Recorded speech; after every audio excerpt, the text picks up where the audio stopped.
This episode of Dispatches from Planet Albany is brought to you with support by New York State United Teachers, which represents more than 600,000 educators and school-related professionals in New York.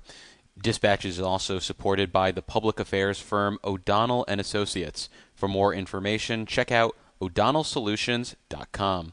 Before we begin today's program, I wanted to let listeners know we are rapidly approaching our 100th episode of Dispatches from Planet Albany, and to commemorate this very special moment, we're looking to hear from you, the listener, with your questions about the show, the people on it, and Planet Albany in general. So shoot us an email to david.lombardo@wcny.org, connect with us on social media, or record a message that we could play on the show by calling 518-650-1463. That number again is 518-650-1463.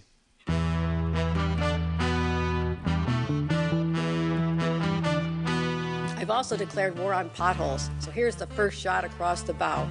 Well, as you know, with Planet Albany, there's always something that makes the planet turn. And it's this amazing view of D.C., and Eddie Vedder comes out.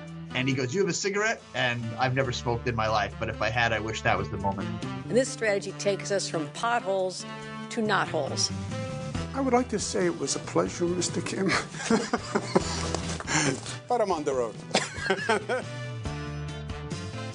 I'm David Lombardo, and this is Dispatches from Planet Albany, a podcast about power and politics in state government. And on this episode, we're reflecting on someone who wielded a lot of influence in Planet Albany and passed away this summer at the age of 81, longtime CSEA leader Danny Donohue. And to make sense of his quarter-century leading one of the state's most powerful public sector unions, we're joined in the studio by Liz Benjamin, a managing director with Marathon Strategies. Is that right? Nah. It says managing director on the website. How would you like to be described? Just director is fine. A director with Marathon Strategies, who in another life was a print, web, and TV journalist here in Albany. Thanks for joining us, Liz. You're welcome. You're really scraping the bottom of the barrel. We should say that it's the Friday before a holiday, and that you were just like casting about for guests, and I happened to be in the hallway. You just dragooned me into this office. I won't stand for that self-deprecation because, as anyone in my personal life knows, I have revered you for 15 years now. There's no accounting for taste, Dave. That's very true. So let's turn to the topic of the day, and that is Danny Donohue. And to me, his passing is kind of emblematic of a changing of the guard here in Albany because he led with a brash, outspoken style that is essentially non-existent with people who have real power in Albany today. We can get to maybe why that is, but for listeners who might only know maybe the more timid, bootlicking people in Albany today, how would you describe... Just for the record, bootlicking, it came out of Dave Lombardo's mouth. If you want to send your complaints, you should send them to him. I did not say that. Totally. I take ownership of that. I'm curious how you would describe Danny's public persona, because I think it's a completely foreign way of doing things for a lot of people now. Well, it's interesting. So it's a foreign way of doing things in Albany, certainly. It's not a foreign way of doing things in Washington. Because I was reading back on the clips to prepare for coming in to talk to you. What a pro. I wasn't really actually dragooned in the hallway, and I do actually do my homework. And remembered, some of the moments, but he really warred with Andrew Cuomo, the former governor, significantly, who himself, was not exactly a shrinking violet, though he didn't usually name names or call names in public. Right. But he was at one point infamous for being quoted as calling the state comptroller chipmunk balls, I think. Can I say that on them? You can do whatever you want. Okay, great. You could say fucking chipmunk balls on this show. Oh, wonderful. But he didn't do that for the record. However, and then, now he's county executive, the Republican who was never minority leader, but very outspoken, Steve McLaughlin. And he once called Andrew Cuomo... Hitler? No, that was Danny, actually. No, Danny called Trump Hitler. Or Hitler-esque, but I'm Mussolini, or you're going to Google it. Yeah, they would have now. Been proud of him. All those dictators have been proud of Hitler. All That's those, what all McLaughlin those, all those dictators. I guess what I'm saying is, some of these people were Trump before Trump was Trump. Although Trump was certainly trumping in New York for a very long time, but not in the manner, of course, that he is now. Anyway, I guess the point is, this is still occurring, this brand of politics, and there are still brash labor leaders. For example, the auto workers labor leader at the national level, who is really, I mean, I don't know if I would say he's as brash as Danny was from a verbal standpoint, but a real hard ass in terms of his tactics, which of course worked, if people remember what happened about a year ago now. So it's still around. It's not around in Albany. Albany's gone a little soft. In my opinion. Do you want to use the W word, woke? No, Okay. no, I don't think it's that. I just think that it's, for a while, remember there was like a reform caucus for a while, and there were people. Do you say so? Yes, yes. Ask Rich Party about that. Okay. It just, where people were like, we don't go out and we don't, and we're true to our families, and we go out and sort of play cards and knit and have dinner with one another and don't, go partying on Lark Street or what have you. So Albany has changed significantly. I'm not saying that's for the better or for the worse. Nevertheless, Danny Donohue was a piece of Albany that is, I think, probably dead and buried for better or worse. He was incredibly, incredibly passionate. He was not afraid, and he got results. Now, he also was, don't think that you have friends in politics. You have allies and enemies, right? There's some saying that says something along those lines. He was very pragmatic because while he did fight with Andrew Cuomo in a significant way, he then subsequently made peace with him a number of years later. And after a Supreme Court decision that impacted unions and their ability to collect dues, if I remember correctly. So I guess the point is, he was very smart about the way and clear about his mission. His mission was to advocate for his members in any way, shape, or form that was possible. And also, he knew his audience. He was the head of CSEA, not PEF. Right, like it's Blue not collar versus kind of white collar right. more. I mean, that's a broad brush definition, but yes, it is, especially considering the head of PEF now, was a former prison guard, so there you parole are. officer. But I guess the point is, it was at the time, PEF was seen as more genteel, and CSEA was just more rabble rousing, and he knew the room and spoke to it. Did you have any personal relationship with Danny Donohue? Because I was going through my clips, and really the only thing I could find where I wrote about him was basically when he announced he was leaving in 2019, but he wouldn't seek re-election. Yeah, I did. He came on the show a number of times. I interviewed him a number of times. TV's Capital Tonight? Yes. Wow. I know. So low those many years ago. But I couldn't say I had personal relationships with people in Albany, closer relationships with people in Albany, professional, than I did with him, but I certainly knew him and covered him quite a bit. And he was at his best, I would argue, at a rally. He's a great rallier, which is a real hallmark of a labor leader, right? You got to whip up the members. You have to get people to fall in line. You have to get them to do the things that are necessary. Look, New York remains a labor bastion, but the labor movement in New York, I would argue, is not what it once was. In terms of its power and influence? Yeah. Or the way it presents itself? Well, I mean, things have changed, of course. But for example, their boots on the ground GOTV effort, I don't think is nearly what it was. And also things have changed. I mean, Dennis Rivera's not around anymore. 1199 was, you would say Dennis Rivera's name in rooms and people would be like, whoa, Dennis, right, Dennis. Like he was like and remember, he walked around in a fedora and like a black coat, and he was a little bit of a figure of mystery. He was very close with Joe Bruno, for example, the majority leader of the Senate. Riding on horses together. I think they actually maybe owned property in Puerto Rico nearby one another. Anyway, 1199 endorsed Pataki the year that he ran against McCall. And they did an 11th hour secret budget deal that really benefited the union's members. And after that, Dennis did what he had to do. So a lot of this is sort of a little bit of a bygone era. I'm not suggesting that unions are not powerful and don't have outsized influence over the process in New York. They do, but I argue personally that it's not what it once was.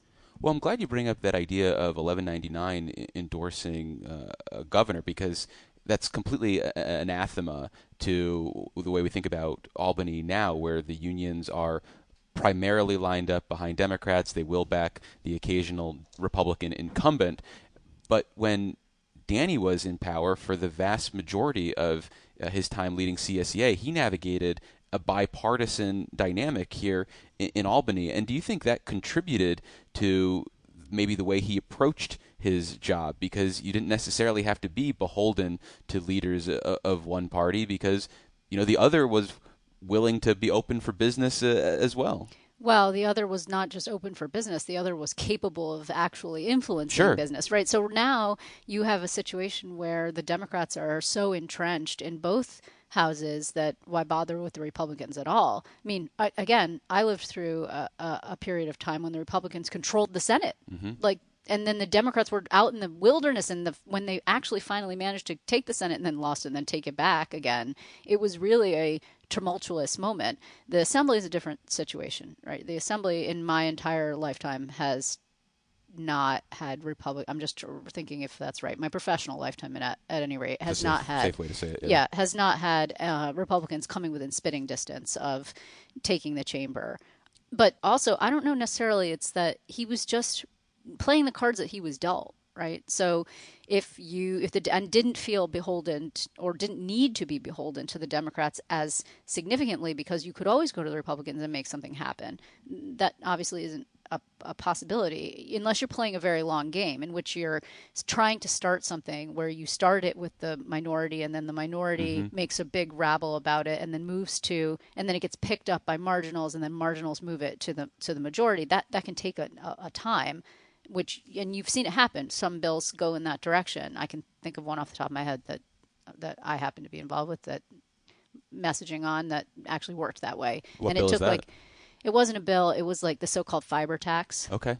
So it was a per linear foot tax on fiber that was onerous for investment necessary to close the digital divide. Always on message. Way to stay on brand. And we're available for hire if you're interested. Just look right into the camera. And how can they reach you, Liz? The cell phone is. I guess the point is that it was actually in the budget, and then we needed to get it repealed. And George Borrello was very involved. I mean, he's a Republican senator from out in the western area of New York. I believe and he Chautauqua picked it up. County. He picked it up, point. and then subsequently it rolled from there, right? But that's that takes a number of years. It's not something that you're going to move quickly. So, but again, the calculus in Albany has changed significantly just in the time that I've been watching it, which is about 2 decades. So, Danny, I don't like the idea of like relegating him to this sort of like old Albany, then closing the door on that. You don't get to be a person with so much longevity if you can't change with the times. I mean, he managed to stick around a very long time, and he did actually try once, and I don't remember, to go national. In 2012, he ran unsuccessfully, and it didn't work. Yes. And I don't know enough about the internal politics of CSEA or on the national level, the AFL or any of that, to understand why that happened. I did interview him about it, if I remember correctly. But, he was ambitious, and I think a lot of the other thing was he came off as kind of definitely a hothead, but he was not a stupid man. And so I think if you misjudged him or underestimated him, you did so at your peril.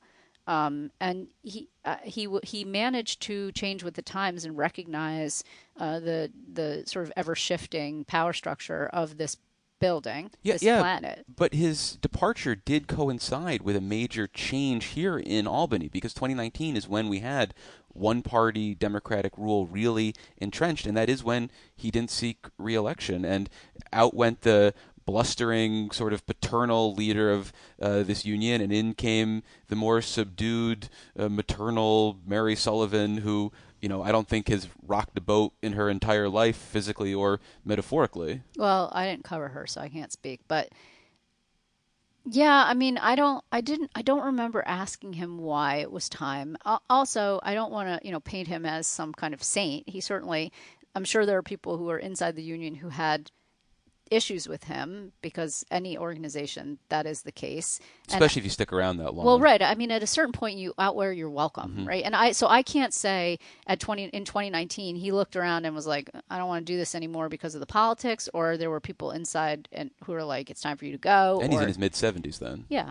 And I also don't know what his health looked like at the time. Like, there are a lot of things that make a person make a decision of that magnitude, and I really don't know what it was. But I can say this is usual after you die, unless you were a really terrible person. Usually people say nice things about you. Like, people have been, have said really significant things about him, and he put his finger on a lot of scales during the time that he was in power, and people are going to remember that. Also, like, government workers is where he was at. It seems to me that the organizing opportunity now is elsewhere. It's in Amazon. It's in the Starbucks baristas. It's with hotel workers continue to be, but fast food workers. I mean, these are areas of organization that are different because, let's just face it, government is smaller. It's smaller than it used to be.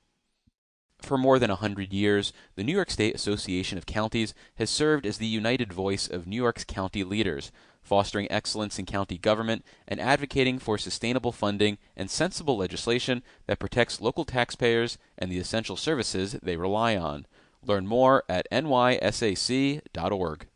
So I want to come back to something I alluded to at the top, which is essentially there is basically a graph you can plot out, which is for the amount of power you have, it sort of corresponds to the types of public risks that you're willing to take. And as I made the case earlier, Danny Donohue was someone who had power and was willing to publicly rock the boat.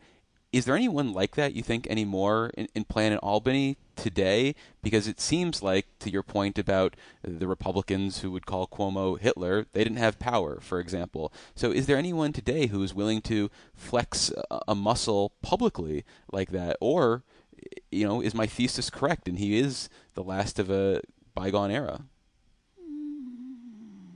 That's tough. I'm actually looking at this campaign sign of Skoofus.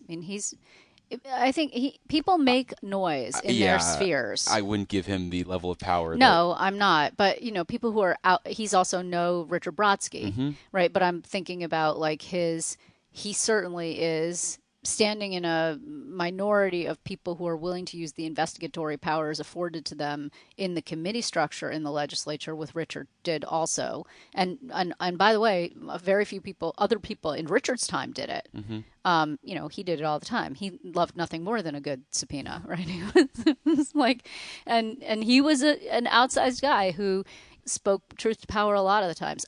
You could also ignore that voice, though, because he didn't necessarily have a ton of power at the end of the day. That's true, but he got a lot of press. Sure. So power is, what does that mean, right? It depends. He was very masterful, and we're talking about Richard at this point, and I guess Skoofus to some degree as well, really good at making enough noise and getting reporters to pay attention to that. Is that power? It's a sort of power.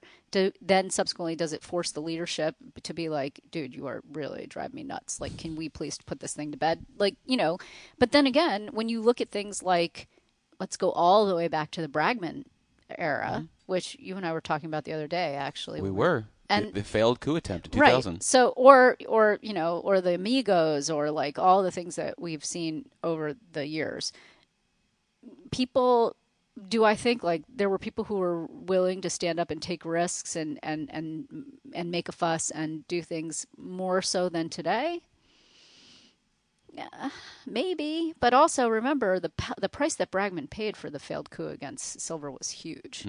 So, and even though things have changed in the leadership of the legislature, the speaker and the majority leader still control quite a bit.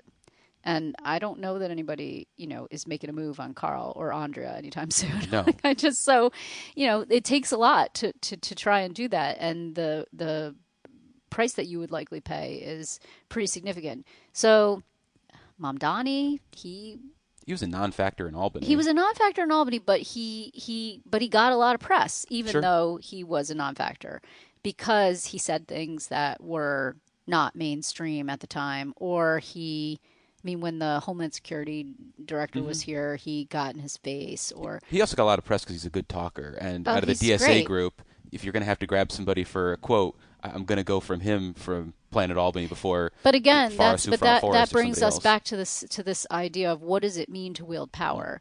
Do you wield power and you get a lot of coverage, and then people know your name, and then you move up the ladder because people know your name? That's That's one way to do it. Do you learn the process and the system, which we see less and less now of the legislative system, and understand how to manipulate the system? And I don't mean that in a bad way. No, I mean how to work the system and get your bills and you don't see that as much anymore. No. But that is another way to wield power, is to understand the process. And quite frankly, if more people who did that, they actually might be more successful. If they were less successful on the press front, that's another option. But you actually have to work at it, right? So maybe you don't want to do that, and that's tough. And also, look, it takes time. It is also, there's some percentage of popularity contest, right? I mean, leadership roles don't come to people who other members don't like.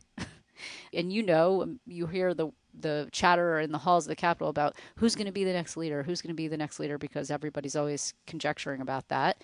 And you bring up a name and people are like, oh, that person, nobody likes that person. Like, okay, but that person's like very capable of moving things. Like, yeah, but nobody likes them. Oh, okay, you're not going to let them be leader, even though you think that actually they have, a couple thoughts in their head and a capability of understanding the system and some years on, because they rubbed you wrong or they didn't say happy birthday or whatever it was, that's a reality.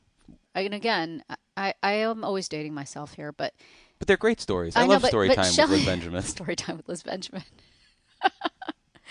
And then, kiddos, so Shelley played the long game like nobody's business, right? And he kept his cards very close.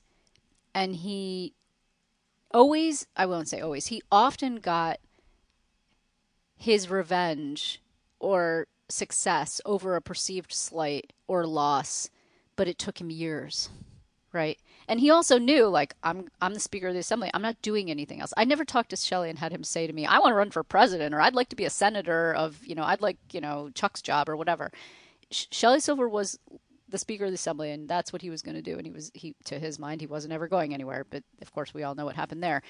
So he had the time, right? And he was like, life is long, and if I don't get you today, I'll get you next year, right? I see a lot of people in a hurry rushing to get from point A to point B, thinking that they should be higher than they are, not willing to do the work necessary, not willing to take the opportunities when they're presented, and because they haven't built the foundation necessary, either of knowledge or accomplishment, to get it done. In Albany, sometimes that works. Sometimes it doesn't. But I don't see a lot of long game playing in Albany as much anymore. Well, before you yell at kids to get off your lawn, I think we'll end things there. We've been speaking with Liz Benjamin. Thanks a lot, buddy. She is a director. No, I am managing director, not managing director, Albany. I didn't say Albany. Do you want me to say Albany? No. How do you want me to say goodbye to you? Just Liz is good. We've been speaking with Liz Benjamin. Thank you, Liz. I really appreciate it. It's my pleasure. And now it's time for Working Rules. And this week we're joined by our political gambling tout, Alex Elmasri, who has a day job as Vice President of Operations and Growth for the Parkside Group.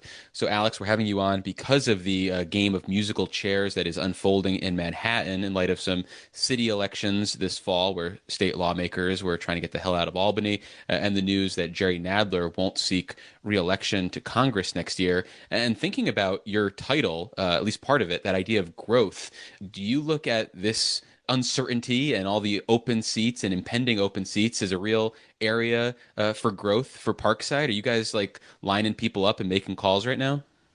I think it's more about finding exciting candidates. Like I was just talking about this with someone the other day. I think a lot of this, open seats and musical chairs, dominoes falling, whatever you want to use as a way to describe it, allows for some new and exciting candidates to come forward. For me, that's the most fun part about this is like, oh, okay, this might be an exciting candidate that I would be able to work for or with. So obviously Parkside would never do this, but do you feel like there are some firms who maybe aren't necessarily looking for that exciting, fresh face who wants to run, but instead is looking for people to encourage to run because they know they can raise money, and that's just a great way to rack up fees? Is that what might be the case with some firms as we have these vacancies? They might be whispering to people saying, yes, you could be a state senator, or yes, you could be a member of Congress, random person, Chelsea Clinton. Of course, look, that always happens in politics. There is no question. I think most candidates are smart enough to know when they're, I don't want to say being taken advantage of, but most candidates know when that's happening. And by the way, like open seats like this, who the hell knows what's going to happen? That could be the start of it, but then at the end of it, maybe you came in second place and now have a political future and career. But yeah, there's no question there that that is out there.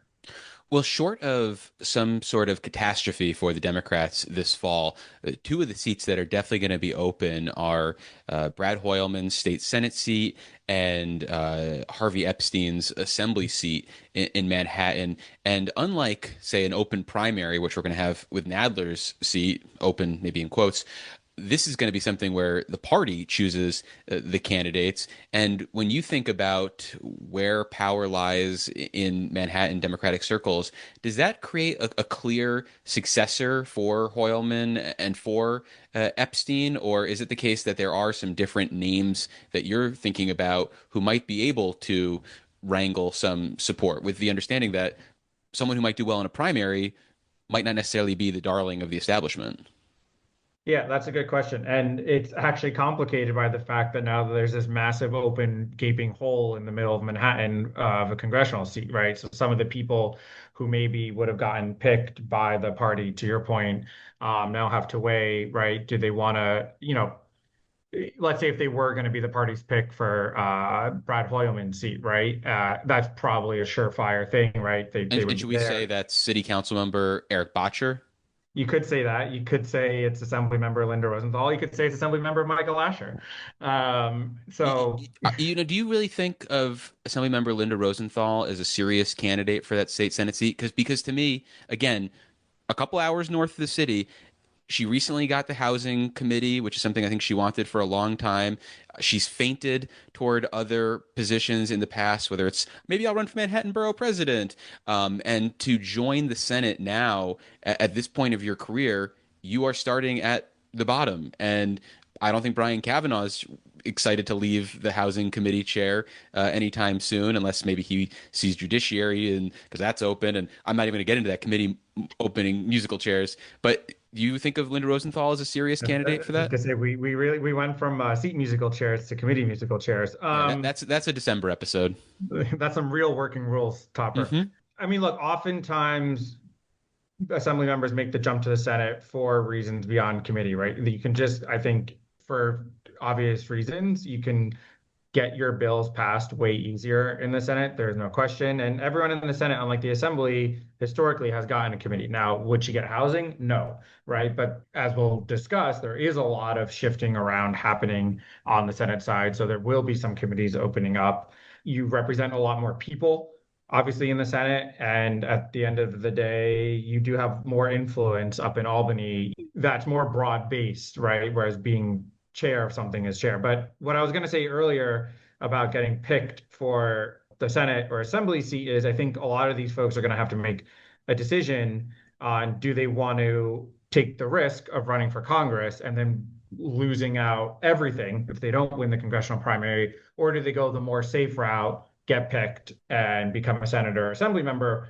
Whereas, last week it would be fairly obvious to these people, okay, I'll just take the Senate or assembly appointment. And I think of somebody like Assemblymember Tony Simone, who has now been in the assembly. He's made the trek up to Albany, and so I could see why the state senate is appealing to him. Whereas if I'm city council member Eric Botcher, I don't want to go to Albany. The vision is DC. So does that make sense to you to some degree? This idea that city council members don't necessarily see Albany as a step up for them, and if there is an opportunity to go to DC, that's a more attractive one. Yeah, I think most of that's true. Definitely, except term limits may play a big role in this, right? So obviously, he has another 4 years. 4 years is a lifetime in politics, but 4 years from now, we could have a young person in the state senate seat, a young person in the assembly seat, and a young person in the congressional seat. And then 4 years from now, he has nowhere to go. Whereas right now, a bird in the hand is better than I messed up the metaphor. What's the metaphor? But I don't bird know. don't shoot a gift horse in the mouth, right? Like if you have the opportunity in front of Don't you, look a gift horse in the not mouth. shoot. You're not supposed to be shooting. Linda Rosenthal's not going to care for your metaphors right now. I hope you're not Um, vying for her yeah. business. Linda, I killed a horse for you. Let me work for you. She's like, I got a Um, bill for that. That's funny. But the point being that, there's an opportunity right in front of you and you could take it, right? So at the end of the day, yes, being a city council member, you get to be in New York City. The pay is very relatively the same right now, but you kind of have nowhere to go after 4 years. And there's a Yeah. lot of things in front of you that are open right now. So to not take one of those would probably be political malpractice. What about the idea that the head of the Manhattan Democratic Party, Keith Wright, does not necessarily have that much sway in filling these vacancies? Because for people who are upstate, our committee chairs are basically the ones calling the shots, assuming they have a good handle on their committee. Whereas it seems like the clubs play a much larger role in selecting candidates for vacancies in New York City. Yeah, upstate, unless we go way upstate, for the Billy Jones seat, where Republicans recently had problems, and Lord Stefanik tried to handpick her own Hmm. Republican. But yeah, I mean, look, the club. I kind of view, city county politics as like the clubs at the end of the day are almost the county committees, right? Just because each club has a lot of influence in over how this happens, and obviously, the West Side clubs are different than the East Side clubs. And to your point, and especially recently, the county chairs have just lost influence over time, right? I think that's 10 years ago, I think this conversation may be a little different, but I think in place of that, to your point, the clubs definitely have a lot of sway. There's obviously just some obvious picks too that no one would be surprised about, especially for the Senate seat. How much coordination do you think there's going to be behind the scenes in terms of people saying, "Hey, Eric, what are you doing?" "Well, Alex, this is what I'm doing," and Micah, "This is what I'm going to do." And if there are people who are willing to coordinate, does it seem like there are certain people who would gravitate towards that because they might have a relationship or because they might say, "I want to stay out of this if so and so's in it"? Yeah, good question. I think, obviously the West Side people are going to talk to the West Side people, right? Like I'm sure Eric and Micah have at least had some conversations. Again, they both are in the same Senate district, right? Even before Nadler made his decision. So I'm sure that those conversations were already happening. I think part of it is you want to throw your name out there for everything, Hmm. right? Even if you don't have 100% intention, right? You want to be part of the conversation for the congressional seat. Or being a Republican for governor. Right, exactly. Exactly. I think Mike Lawler still had his name out there in a Newsday article the other day. I think it doesn't hurt to just build your profile to have your name out there, even if you don't have the intention. And by the way, politics are so volatile now, like you just never know what's going to happen, right? So maybe you're planning to do something, but it just doesn't hurt to have your name out there. And at the end of the day, maybe you do cut a deal because you don't see a pathway for yourself to, be victorious in whatever run you're making. So there's a lot more to talk about with these races. None of them are open yet. So we'll definitely have more conversations about these in the future. But where we're at right now, because as I mentioned, you are our political gambling tout, and thinking about these in terms of percentages, which is the way they do things on our beloved Kalshi, would you like to set any lines? Would you like to establish any percentages? Well, let's do Nadler seat. I think that it is Micah's to lose right now.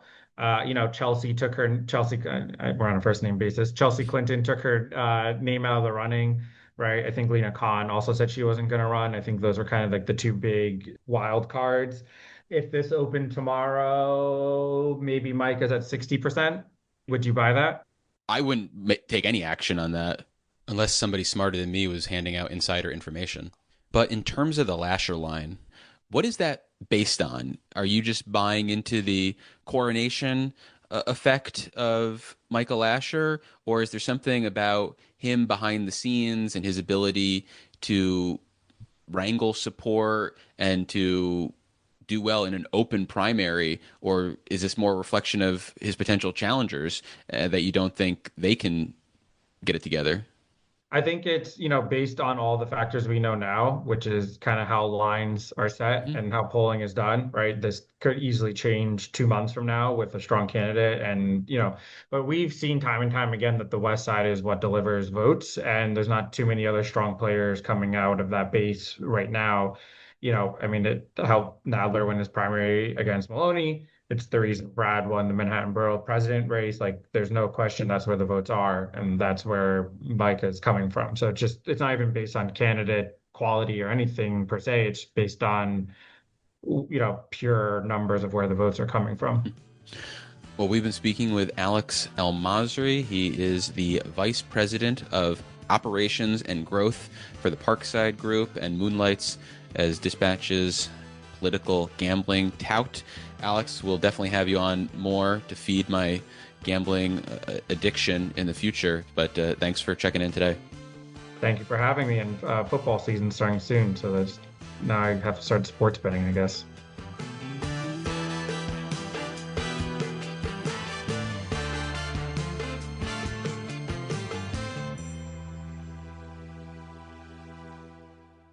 Dave's Googling this, so Hitler would be proud. Mussolini would be proud of what we did here.